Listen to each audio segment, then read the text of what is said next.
మనం చాలాసార్లు టీవీలోను మరియు ఇంటర్నెట్లో ఎక్కువగా లార్జెస్ట్ ఎయిర్క్రాఫ్ట్ క్యారియర్ షిప్పుల గురించి మనం వినే ఉంటాం. మీరు ఎప్పుడైనా ఆలోచించారా, ఎందుకు ఈ షిప్స్ ఒకవేళ సముద్రంలో ఇరుక్కుపోతే అవి నీళ్ళల్లోకి పడిపోవు అని చెప్పి? మరియు ఈ ప్రశ్నకి సమాధానం అనేది ఈ వీడియోలో మనం తెలుసుకుందాం. ముఖ్యంగా భారీ కంటైనర్ షిప్పులు మరియు లార్జెస్ట్ ఎయిర్క్రాఫ్ట్ క్యారియర్లు ఇవి రెండు ఎక్కువ బరువుని క్యారీ చేస్తూ ఉంటాయి. మరియు దీంతో పాటుగా లోపల $1 మిలియన్ వాల్యూ చేసే షిప్పులతో పాటుగా క్రూ కూడా పనిచేస్తూ ఉంటారు. సుమారు 5 లక్షల క్రూలు దీని లోపల పనిచేయటం అయితే జరుగుతుంది. మరియు వీళ్ళకి కావాల్సిన వసతి సౌకర్యాలు అనేవి ఆ షిప్ లోపల ఎయిర్క్రాఫ్ట్ క్యారియర్ లోపల చేయబడి ఉంటుంది. మరియు ఎయిర్క్రాఫ్ట్ క్యారియర్ అనేది చాలా బరువుతో కలిగి ఉంటుంది. కొన్ని టన్నుల బరువు అనేది సముద్రం మీద పడుతుంది. మరి అలాంటప్పుడు అలల కారణంగా ఎప్పుడన్నా సరే సముద్రంలో మునిగిపోయే ఛాన్స్ అనేది చాలా తక్కువ శాతంలో ఉంది. మరియు ఈరోజు వీడియోలో సముద్రంలో ఎగిసిన తుఫాను కారణంగా ఒక షిప్ అనేది మునిగిపోయింది. మరియు దీంతో పాటుగా షిప్పింగ్ ఇండస్ట్రీ మొత్తం ఒక్కసారిగా సైంటిస్ట్ నుంచి అందరూ ఇంజనీర్స్ దీని వైపు చూడటం మొదలుపెట్టారు. మరియు ఆ షిప్ అనేది మునిగిపోయే విధానం చూసి మొత్తం ఇంజనీరింగ్ టెక్నాలజీలోనే మార్పులు చేశారు. అదే SSLE ఫారో. మరియు దీని కారణంగా ఈ షిప్ అనేది సముద్రంలో ఒకరోజు ఇరుక్కుపోయి ఈ షిప్ అనేది మునిగిపోయింది. ఇది ఒక కంటైనర్ షిప్. ఇది SSL ఫారో. మరియు ఈ షిప్ అనేది చూడటానికి చాలా హెవీగా మరియు ఎక్కువ టన్స్ ఆఫ్ వెయిట్ అనేది క్యారీ చేస్తుంది. అంటే సింపుల్గా చెప్పాలంటే ఒక ఎయిర్క్రాఫ్ట్ క్యారియర్ ఎంతైతే బరువు ఉంటుందో అది ఈక్వల్గా దీనికి కూడా సమానత్వమైన బరువు అనేది కలిగి ఉంటుంది. SSL ఫారో నీటిలో మునిగిపోయి ఇప్పుడు దాకా ఆచూకీ లేకుండా ఉంది. మరియు దాన్ని నీటిలో నుంచి బయటికి తీయాలంటే కొన్ని $1 బిలియన్ ఖర్చు అనేది అవుతుంది. మరియు SSL ఫారో అనేది సెప్టెంబర్ 29 రోజున 8:10 PM అప్పుడు బయలుదేరింది. దాని కెప్టెన్ పేరు మైకిల్ డేవిడ్సన్. మరియు ఇది ఒక ప్లేస్ నుంచి జాక్సన్ విల్ నుంచి షెంజువాన్కి ఇది వెళ్ళవలసి ఉంది. మరియు ఇది దాని ప్రయాణం వైపు కొనసాగుతుంది. కొంత దూరంలోనే ఒక పెద్ద స్టామ్ అనేది ఉంది. మరియు ఈ స్టామ్ అనేది చాలా చిన్నది అనుకున్నారు, కానీ ఉన్నట్టుండి అది ఎత్తుకెగసిపడే అలల్ని ప్రయాణించడం అనేది మొదలుపెట్టింది.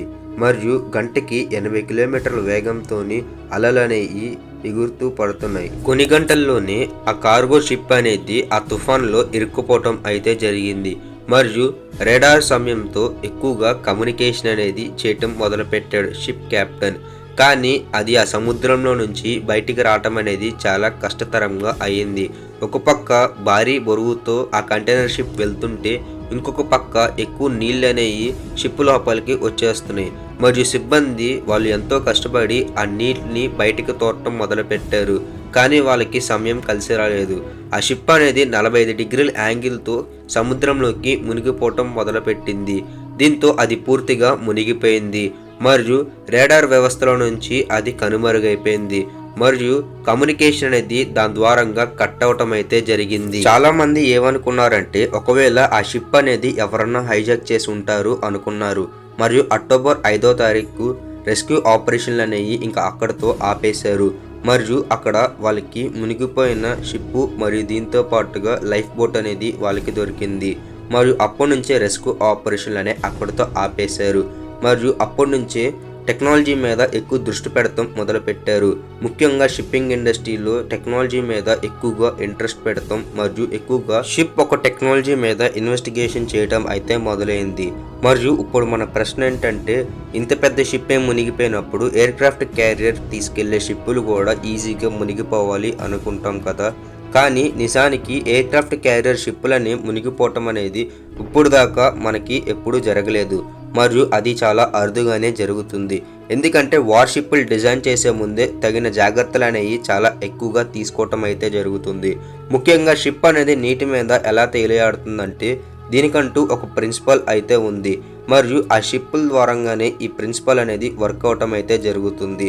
అంత బరువు ఉన్న షిప్పులు అనేవి పైకి తేలటానికి కారణం ఆర్కిమెడిస్ ప్రిన్సిపల్. ఈ ప్రిన్సిపల్ అర్థం ఏంటంటే, ఒక భారీ నౌక ఎప్పుడైతే నీటి మీదకి వదులుతామో అప్పుడు నీళ్లు అనేవి పక్కకి జరిగిపోతాయి. మరియు అదే రివర్స్లో బయోవెన్సీ ఫోర్స్ అని మళ్ళీ పైకి వస్తుంది. మరియు దీంతో పాటుగా ఎర్త్ గ్రావిటేషనల్ ఫోర్స్ అనేది షిప్ అనేది నీటి కిందకి ఉండేలాగా చేస్తుంది. మరియు ఈ రెండు బ్యాలెన్సింగ్ ఈక్వేషన్స్ ద్వారానే షిప్ అనేది ఎంత బరువు ఉన్నా సరే కూడా నీటి మీద తేలుతుంది. మనం ఎయిర్క్రాఫ్ట్ క్యారియర్ షిప్పులు చూసుకున్నట్లయితే చాలా చిన్నగా కింద భాగం కనపడుతుంది అని మనం అనుకుంటాం.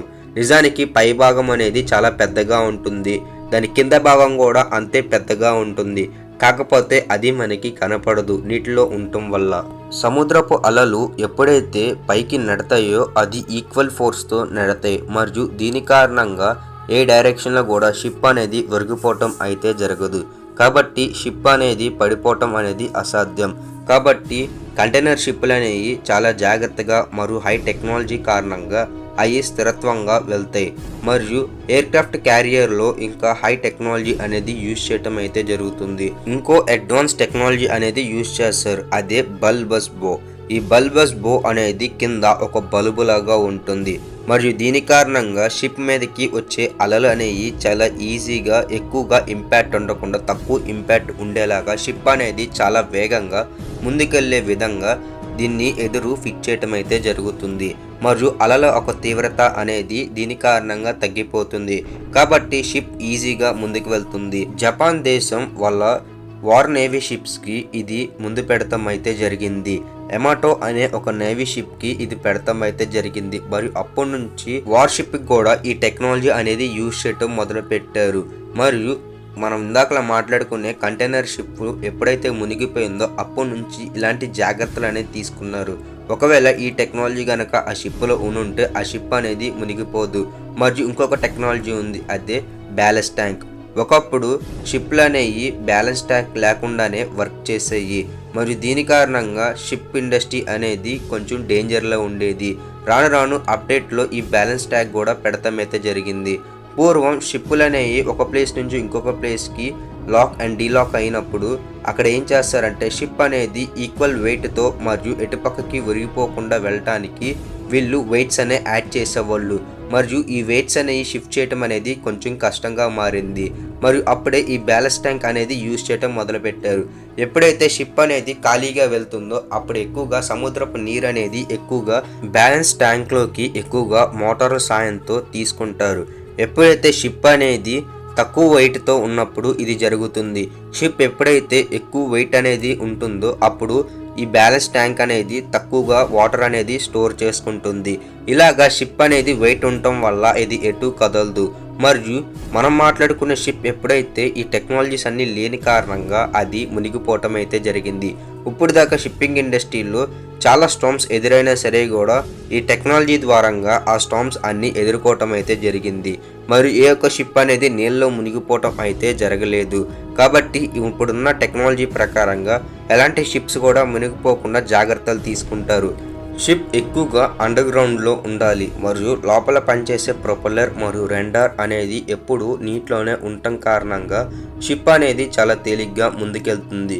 షిప్ హైట్ ఎక్కువగా నీటిలో ఉండాలి, మరియు దాని కారణంగా ముందుకు వెళ్ళటానికి చాలా ఈజీగా ఉంటుంది. కాబట్టి షిప్ లోపల పనిచేసే చీఫ్ ఆఫీసర్లు ఎప్పుడు ఈ బ్యాలిస్టిక్ ట్యాంక్ అనేది చాలా జాగ్రత్తగా చెక్ చేస్తూ ఉంటారు. ప్రపంచంలోనే అతిపెద్ద దేశం మరియు శక్తివంతమైన దేశం ఏమన్నా ఉందంటే అది యుఎస్ఏ దగ్గర ఇలాంటి ఎయిర్ క్రాఫ్ట్ అనేవి చాలా ఉన్నాయి.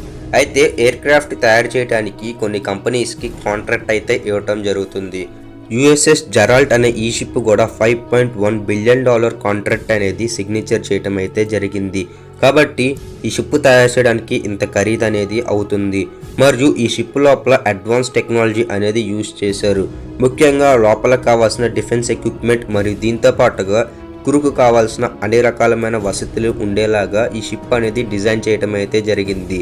మరి దీంతో పాటుగా షిప్ లోపల వివిధ రకాలమైన ఇంజనీరింగ్ డివిజన్లు అయితే ఉంటాయి. దీనిలో మెయింటెనెన్స్ డివిజన్ కూడా ఒక భాగం. షిప్ అనేది ఇద్దరితో నడుస్తూ ఉంటుంది. ఒకటి వచ్చేసి ఎయిర్ ఫోర్స్, రెండు వచ్చేసి నేవీ. వీళ్ళిద్దరితో ఈ ఆపరేషన్ చేస్తా షిప్ అనేది ఎప్పటికప్పుడు ముందు వెనక్కి కదలటం అయితే జరుగుతుంది.